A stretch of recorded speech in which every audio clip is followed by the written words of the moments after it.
Исян Масаздуслар, сейчас очень много возникает вопросов, споров среди татар, даже негатива по отношению друг к другу в таких вопросах, как будущее нашей страны. Какое государство мы должны построить? Какое политическое устройство должно быть в нашей свободной стране? Но еще более острым стоит вопрос у нас татар. Это то, что одни хотят построить колонию под названием Идель-Урал, а другие – независимый, свободный, процветающий Татарстан. И я, конечно же, отношу себя к последним. Почему Идель-Урал для нас, татар, для народов, которые будут существовать в этом образовании, колония или утопия? Давайте посмотрим на историю. Первое – это Русская империя, которая состояла из рабских, покоренных народов, которые ломились с этого русского рая. Неважно сейчас, как и почему это произошло, как разрушилась эта империя. Для нас важно, как там жили народы. Хотели ли они там жить? Нет. Все народы жили в рабстве и боролись за свою независимость. Второе – это совок, который также состоял из покоренных народов, и из этого образования также ничего хорошего не вышло. Совковое рабство, уравниловка, подавление личности на всех уровнях, выкачивание ресурсов из национальных республик и так далее, и так далее. Конец этой совковой империи – тот же крах и развал. И вот наша с вами чуть больше 30-летняя история с Российской Федерацией, современниками, очевидцами, которым мы являемся, конец которой всем очевиден. Глядя на историю, стоит ли нам повторять эти ошибки? Стоит ли наступать на одни и те же грабли? Можем ли мы, народы Идель-Урала, Идель-Уральского региона, живя веками в рабстве, создать что-то свободное, независимое во всех смыслах образования? Глядя на историю, нет. Ну как же, вот Евросоюз, ведь вот пример для нас. Создали ведь объединение, сообщество государств под названием Евросоюз. Да, создали, но каких государств?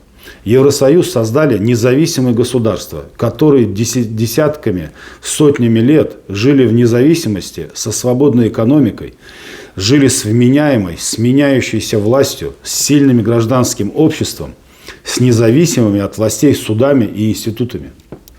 Ну а что же мы? Мы всю свою жизнь находимся в рабстве того или иного диктатора, того или иного режима, без права голоса. Выбираем себе хозяина, господина, боготворим очередного говнюка у власти, пока он не сдохнет. Раболепствуем перед любой маленькой шишкой, который становится решалой нашей с вами жизни. И так сотни лет. Какое государство под названием Идель-Урал мы построим? Я, как татар, не хочу такой участи своему народу, потому что в этом образовании татары станут на место русских. Чуваши или башкиры встанут на место татар. Я уже не говорю о других народах, и закрутится снова это рабское колесо сансары. И глядя на историю, итог будет один – это распад и крах, а виновниками окажемся мы, татары. Да, конечно, мы должны создавать некие союзы, военные, политические, экономические, потому что мир глобален. Даже пусть это будет тот же Идель-Урал, но мы должны входить в такие союзы, как сильное независимое государство, на своих условиях. Многие говорят, что Запад якобы тоже за создание Идель-Урала. Да, может быть, потому что Западу выгодно образовать очередной лагерь из послушных, несвободных народов, поставить туда смотрящего и получать дивиденды от природных, человеческих и других ресурсов. Мы, татары, не должны смотреть ни на запад, ни на восток, ни на юг, ни на север, потому что мы никому не нужны. За 500 лет нам ни одна сторона света не протянула руку помощи. Мы, татары, должны покинуть все коммуналки, сбросить русское ярмо.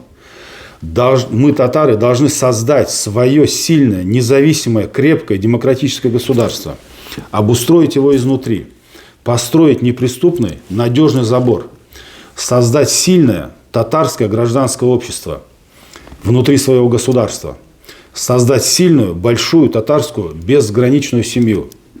Тогда к нам, как к магниту, будут тянуться все народы Поволжья, потому что идут к сильному. Мы не только будем оказывать огромное влияние на регион Идель-Урала, но и на все построссийское пространство. Потому что Татарстан даже в советское время опережал по нескольким показателям несколько советских республик. Потому что Татарстан и сейчас является тем колосом, на котором держится Россия. А татары живут везде. Простой пример, который поймут все. Вам забили стрелку, и вы идете на разборки. Вам нужна помощь. Вы куда пойдете? В инвалидный дом? Скажете: пацаны, берите костыли, протезы и пошлите с нами, нам нужна помощь. Или вы пойдете к спортсменам. Вот Татарстан в этом регионе и должен стать спортсменом. Наша задача – построить такое государство. В то же время мы должны помочь всем народам Идель-Уральского региона обрести свою независимость. Помочь им с восстановлением своей государственности, заключая обоюдовыгодные междугосударственные договора о дружбе, о мире, о взаимопомощи. Потому что если мы хотим жить богато, свободно, независимо, то рядом с нами и окружать нас должны такие же богатые и свободные государства. На Востоке есть народная мудрость. Вставая рано утром, нужно пожелать всем соседям богатую жизнь. Потому что если будут соседи справа и слева богатыми, то бедным ты никогда не будешь. И с голоду никогда не умрешь. Напоследок для вас лайфхак.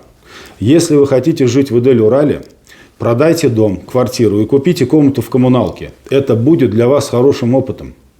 Если вы хотите жить в свободном, независимом государстве Татарстан, нам желаю в конце этого десятилетия получить паспорт независимого Татарстана на татарском языке. Бигзу Рахмат Сизге.